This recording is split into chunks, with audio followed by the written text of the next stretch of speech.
I'm going to have another go at adjusting this governor. So what I've done is I've taken off the rod there going to the carb. You can just see the governor rod there. So that's taken off, and I've taken off this as well. That's with the spring on it. So the reason why I have this vice grips on is I'm just allowing this to take the weight of that rod, because it's actually fairly thick at the bottom and it's heavy, and I don't want it to affect the movement of that rod, the governor rod. So what I'm after doing here is I'm after loosening off this bumper spring, as it's known in the workshop manual, and I'm going to twist it in, and then I'm going to look through just between the water pump pulley, and you can just see the governor rod, and I'm going to observe and keep an eye on that gap, and as soon as that governor rod moves forward, I'm going to tighten up the lock nut. So I'm going to try and do this now with, in some way, lighten up in there maybe a little bit. I don't know, is that blinding? If I could just get a bit of light in there, just to see the gap, so you can just see the hole in it there. I'm going to start. So firstly what I do is I make sure that the governor rod is pressed back towards the carb, and then I'm going to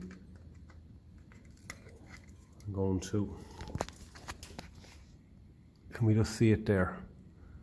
Yeah. So I'm going to keep an eye on that gap and watch as I'm twisting in this bumper spring there now. Keep the phone as steady as I can, try and get it focus. And I'm turning. I'm just starting to feel a bit of pressure there now. And I'm just going to go a touch more until I can feel that. I have to use my screwdriver now, which is a good sign, I suppose, with a bit of resistance.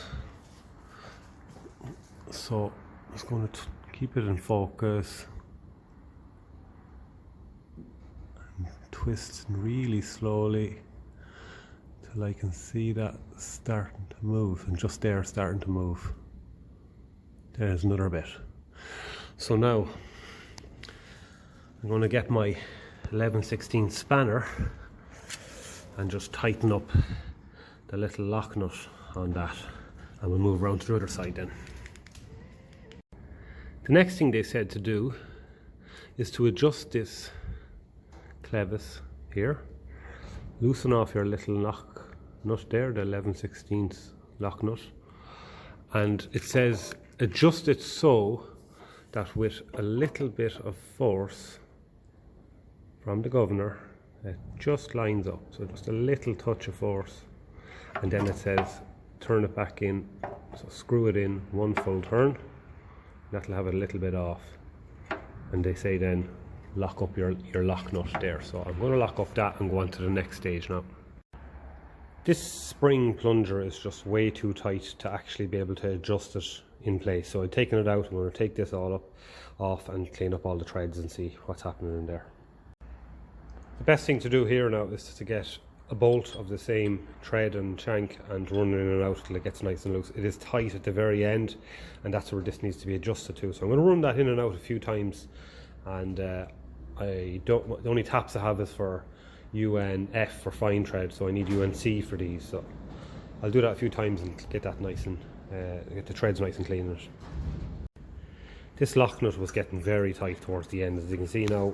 After giving it a hit of the wire wheel there, she's literally fallen off it. So that's what we want, because that was again making it very hard to adjust. Even turning that with the spanner when this was on was actually turning the whole part. So that's another little improvement there. You can just see the amount of dirt that's coming out of the bottom of these threads when I'm running this in. So it's getting very tight, and this has to be adjustable. It wasn't adjusted right before, so I'm going to get a bit of that, get as much of that dirt out as I can, and get the air gun on the job then, and a bit of WD-40. Keep running in and out until it becomes nice and free. So I have the bottom of this plunger in. So what it says in the workshop manual is you have to keep pressure on the and this rod backed away. So in other words, idle position. Your throttle has to be in idle position. It's also saying then to loosen these two lock nuts and to make sure, try and get this to focus, that this bracket here is touching the throttle rod. I've already had that done in the past, so that's already bang on. So throttle in idle position, and this little lad there is touching the throttle rod, this rod going through there. So that's all set up right. And the two lock nuts are tightened.